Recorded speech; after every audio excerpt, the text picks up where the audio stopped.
Baik, assalamualaikum warahmatullahi wabarakatuh. Dan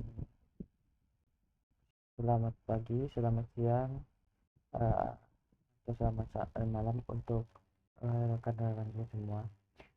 Saya hormati Pak dosen Prof. Ir Muhammad Faisal. Perkenalkan, nama saya Yus Aidil dengan NIM 105 441110574, program studi informatika Universitas Muhammadiyah Makassar. Di video kali ini saya akan memaparkan rangkuman materi kuliah rekayasa komputasional informatika yang sudah kita pelajari selama 1 semester ini.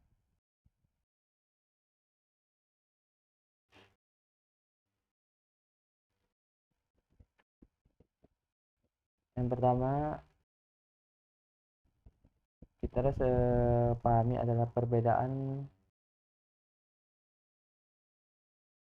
eh, paradigma atau pemrograman biasa atau tradisional. Fokusnya itu ke logika alur instruksi untuk bisa bikin aplikasi bisnis. Nah, kalau rekayasa komputasional, kita fokus ke penyelesaian model matematika, numerik, dan simulasi fisik yang rumit. Ilmu ini ditopang oleh 3 pilar utama. Pertama, pemodelan matematika untuk mengubah fenomena alam jadi rumus persamaan. Kedua, algoritma numerik seperti metode FEM atau FDM untuk memecahkan rumusnya. Ketiga, HPC, High Performance Computing, yaitu pemanfaatan hardware superkomputer atau komputer paralel yang tangguh. Berikutnya,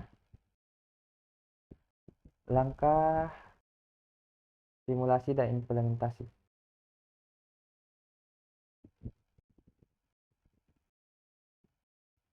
Kita mulai identifikasi masalah, yaitu merumuskan sistem yang nyata ke matematika murni. Lalu cek diskreditasi, yaitu membagi sistem kontinu menjadi elemen-elemen kecil atau distrik. Setelah itu baru mengimplementasi kode menggunakan bahasa pemrograman seperti Python, MATLAB, atau C++. Terakhir adalah variasi, yaitu mencocokkan data hasil simulasi komputer dengan hasil pengukuran nyata di lapangan. Berikutnya, modul 2, metode heuristik dan algoritma greedy.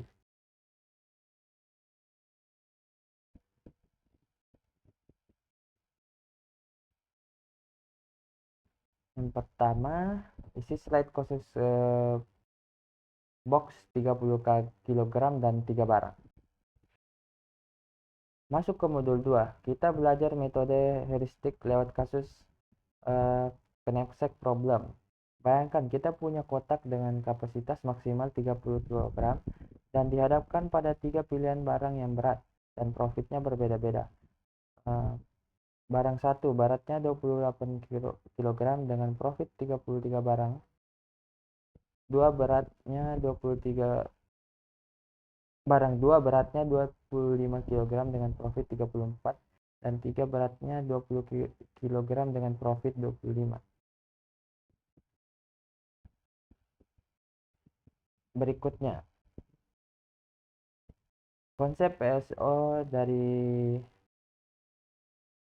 Kredit Albert 1995 dan analogi pencarian bakat.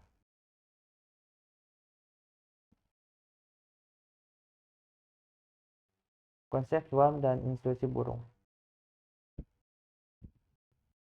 Topik ketiga adalah press swarm yang diperkenalkan oleh Kennedy dan Albert Hart tahun 1995. Algoritma ini meniru cara kawanan burung dan berbagai informasi koordinat lokasi makanan terbaik dan secara acak tapi kompak. Di dalam dunia data, burung-burung ini ibaratkan sebagai partikel pencari solusi. Makanan itu adalah solusi optimum globalnya, dan area terbang burung adalah ruang pencariannya.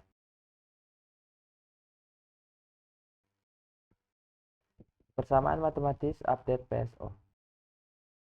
Di layar kita bisa lihat rumus matematis untuk memperbarui kecepatan partikel adalah setiap listrasi. Rumus ini didorong oleh 3 faktor penting. Pertama, faktor insersia yang mengatur momentum agar partikel tidak berbelok terlalu ekstrim. Kedua, komponen kognitif yang membuat partikel ingat sama posisi terbalik darinya sendiri di masa lalu. Ketiga, komponen sosial yang menarik semua kawanan menuju posisi yang terbaik ditemukan oleh anggota kelompok lain.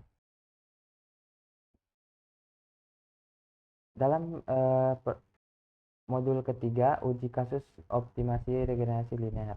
Dalam penerapannya di informatika, PSO ini kita pakai untuk mencari konsistensi regenerasi terbaik demi meminimalkan nilai error atau RMSE saat menebak harga rumah berdasarkan 2 fitur input. Bisa kita lihat hasil ilustrasi pertama, partikel 1 langsung menjadi yang terbaik dari awal karena menghasilkan nilai RMSE terkecil yaitu 140 per 7. Sementara partikel 2 menghasilkan error tertinggi 459,0 dan partikel 3 menghasilkan error moderat sebesar 167. Modul selanjutnya, analisis kompresi model antrian.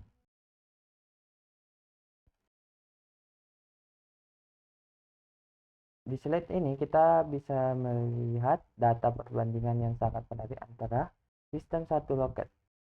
Ketika kita menambah menjadi 2 loket, tingkat kesibukan atau improvisasi pelayanan turun dari 80 ke 40, sehingga mencegah pelayanan cepat jenuh. Efeknya ke pelanggan luar biasa. Rata-rata orang dalam antrean turun drastis 3,2. Nasabah menjadi hanya 0,15. Yang paling keren, rata-rata waktu nasabah terpotong yaitu jadinya 16 menit menjadi hampir tanpa antrean atau cuma 0,76 menit saja. Kecepatan layanannya ini sampai 4,2 kali lipat. Nah, kita bahas selanjutnya karakteristik antrian. Pertama, menggunakan algoritma krusial untuk mencari minimum spanning tree.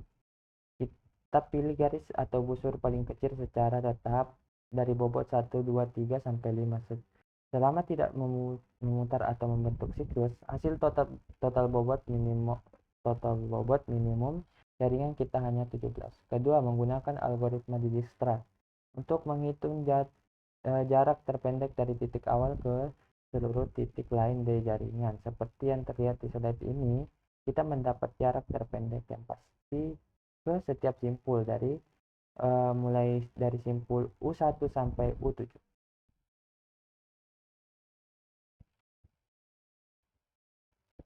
Ini.